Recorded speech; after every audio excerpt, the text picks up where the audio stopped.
এখন বাজে 12টা। সকালবেলায় বাংলাদেশ পুলিশ স্তব্ধ, আর্মি সব জায়গায় করিডোর দিয়ে রেখেছিল। আমি আর নাহিদ একটা বাসায় আবদ্ধ ছিলাম। আমরা সকালবেলা বের হতে চাইলাম,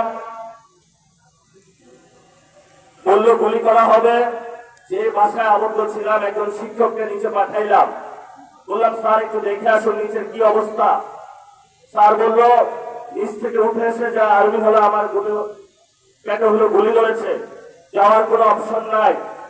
আমাদের অনেক ভাই সেই দিন সকালে শহীদ মিনারে অবস্থান নিয়েছিল, সেইখানে অনেক গুলিবিদ্ধ হয়েছিল।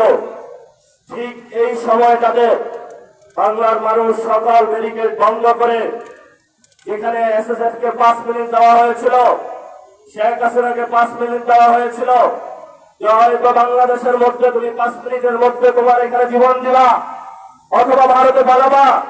সেই সময় আপনারা পুরো বাংলাদেশে ঐক্যবদ্ধভাবে পুরো বাংলার রাজপথে নেমে এসেছিলেন। সেই সময়কালীন 5 তারিখে তারেক রহমান বাংলাদেশে ছিল না।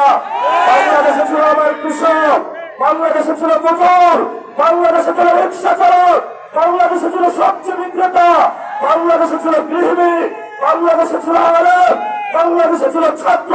তারেক রহমানের কোন ছায়া আমরা সেদিন রাজপথে দেখি না। নতুন করে